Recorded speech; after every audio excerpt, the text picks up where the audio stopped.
As the ceremony started and stirring music filled the stadium, there was a Kiwi in the crowd who was achieving his own Olympic glory. John Passathis was the composer chosen to strike the right note at the game's opening. As you can guess by the name, Passathis is of Greek origin, but he's a New Zealander. In fact, as Fenna Owen reports, he spent his early years in Taumarunui serving steak and chips in his family's cafe, the Golden Kiwi.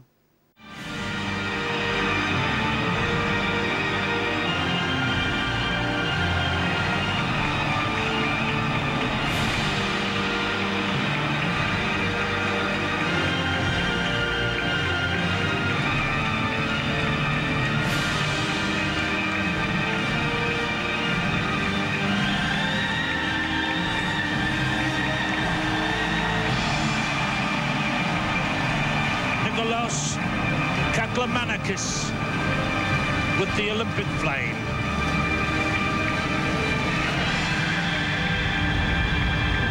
The biggest show on earth, with an audience of 4 billion people across the world watching ancient Olympic rituals played out in a 21st century arena.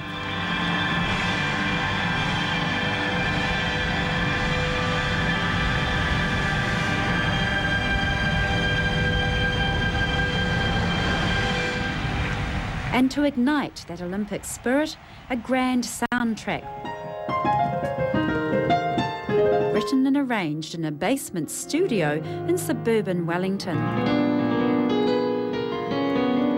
The honour is immense. Composer John Passathis.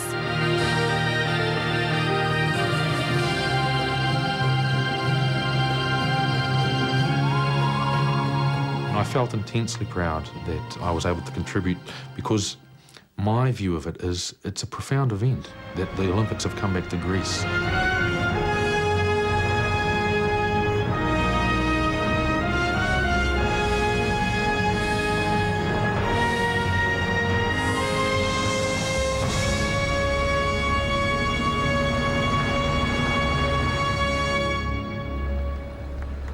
Καλώς ήλθατε! And yes, Passathis is of Greek descent, but he doesn't believe that got him the job ahead of 600 other candidates around the world.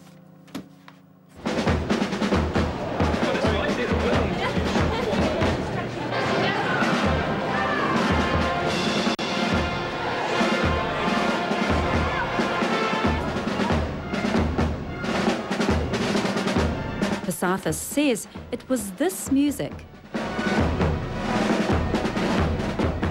the Te Papa fanfare, that impressed the Athens organising committee. He wrote it for the opening of the new National Museum.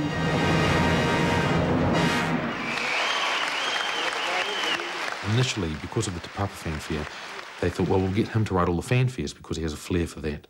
And that's what they started off doing. But then they thought, well, this is all going very well, let's get him to do the anthem and the Olympic hymn. But the way in was as a fanfare composer.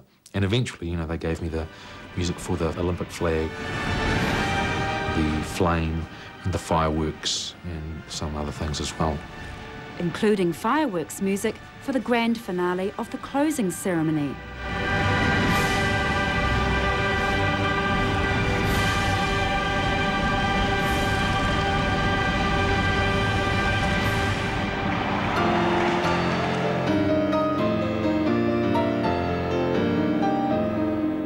Well, I would say that nobody handles large-scale rhythms like John. Internationally renowned concert pianist Michael Houston, seen here with the NZSO.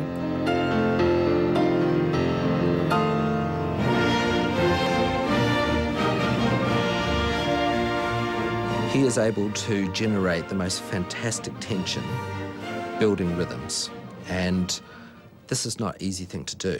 I think, in a way, he's stolen from rock music to some degree to find this sort of thing, or even from a sort of a driving jazz-based thing.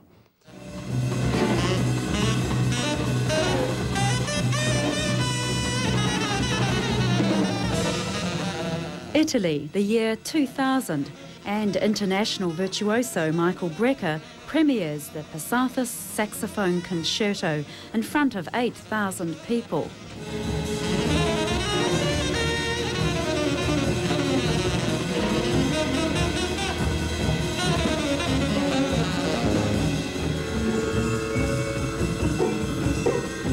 John's work is performed and recorded across Europe and the United States, and that makes him one of the few New Zealand composers to achieve a solid international profile.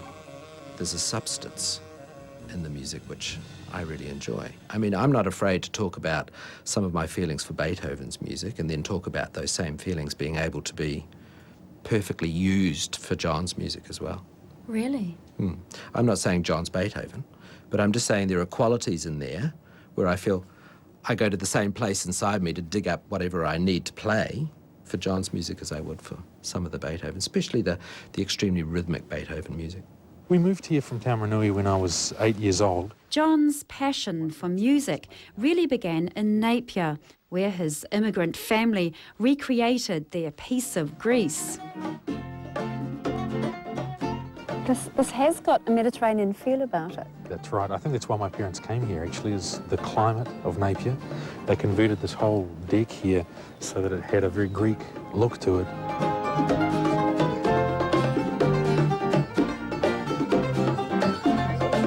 While the courtyard may look identical, for John's parents, the view over Hawke's Bay has now been replaced by a vista over the Aegean Sea. This is home video of where they live now. They moved back to Greece 15 years ago, to the city of Thessaloniki, north of Athens, nestled beside Mount Olympus, ancient home of the gods. John's earliest years, though, were spent in 1960s Taumarunui. His parents opened a diner there called the Golden Kiwi, and they sent John along to his first music lessons. And when I was 5, they sent me to the same piano teacher my sister was at. And within 2 weeks, she sent me back and said, look, you're wasting my time and you're certainly wasting your money. So, you know, I think you should stop him. And he doesn't have any musical ability whatsoever, things like that. And so they did. And it was only later in Napier, when I was, I think, 12, that I really pushed for wanting to get some piano lessons. By then, John's parents were running a successful restaurant takeaway in Napier. Just here on the corner, it's a sports bar now by the looks of it. Yeah. And I and my sister and my parents, we spent pretty much every night here for all of my teenage years. Firstly, it's taught me that you achieve a lot if you do work. You know, a very basic thing. But if you do put the hours in, a lot will come of it. The other is that I learned to work really fast, you know, how to maximise what you get out of the time. And I guess the other thing that working in that restaurant instilled in me was a very deep desire not to have to do that as a future, you know, because it really was a kind of prison in that I had no choice as to how I spent my time. And I think the outcome of it was, while I was there, it was like a spring being coiled over many years really tightly, and I just fantasised about the things I would do when I left university. After a long night's work at the restaurant, music was the pent-up teenager's escape.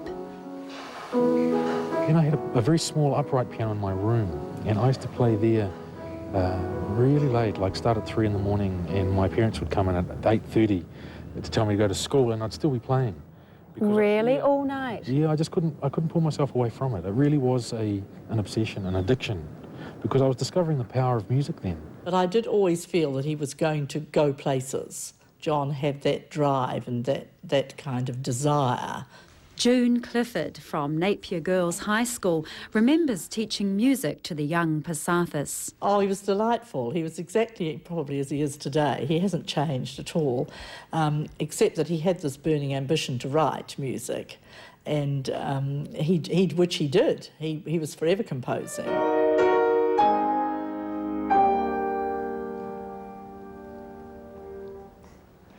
Okay, so here we get to a very interesting and crucial aspect of composing, which is the subject of taste.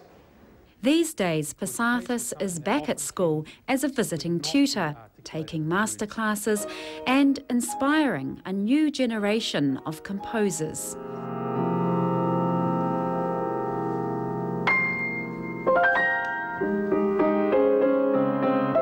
He's a rat bag to play because he's so difficult. Pianist and longtime friend Dan Poynton. And even when the music sounds sort of easy, it's still difficult. There's quite a control of the sound, even if it's quite slow or something. But he's also renowned for a lot of very, very percussive, fast, angry young men pieces of music, which are, you know, phenomenally hard. You know, there's a sort of a mythology behind Passathis' music, so difficult. World-acclaimed percussionist Evelyn Glennie, here tackling the Passathis Percussion Concerto. His work is a standard part of her repertoire, and John says that's helped launch his international career.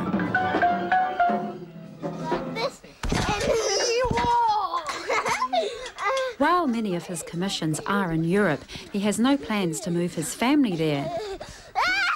Wellington provides the ideal setup to satisfy his compulsion to write music. So I think it's an uncontrollable, irrepressible urge.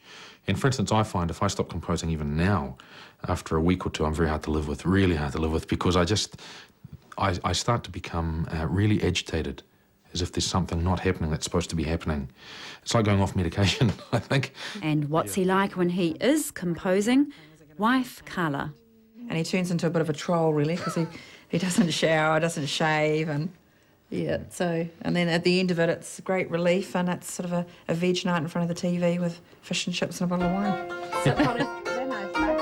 Having finished his work for the Olympics, John's been able to catch up with his parents in Greece.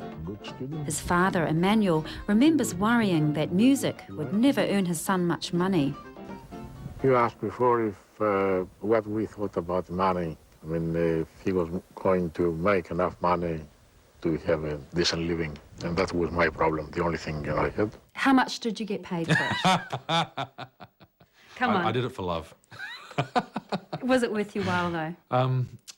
Ballpark, 50,000? It's very humble. The income is very humble because it's the honour. And, you know, when I agreed to it, when I signed the confidentiality contract, I would have done it for nothing. This project allows me the opportunity, something I'd never expected, to be equally proud of my New Zealand heritage and my Greek heritage.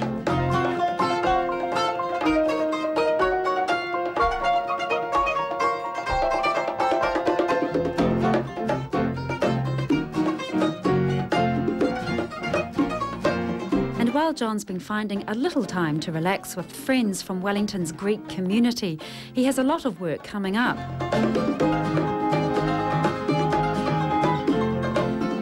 One project in the pipeline may lean more heavily on his New Zealand heritage. He can't say too much, but it could mean music to the ears of All Black fans. I'm being asked to write a piece of music which will bring, I suppose, the culture of the New Zealand Symphony Orchestra close to the culture of New Zealand rugby.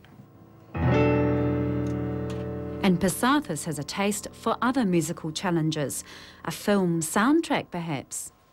But having done the Olympics ceremony, which is really like a live film, it's so tightly timed and choreographed, and the emotional state that's being represented is very specific, which is like film also, and emotional transitions have to happen in a certain way.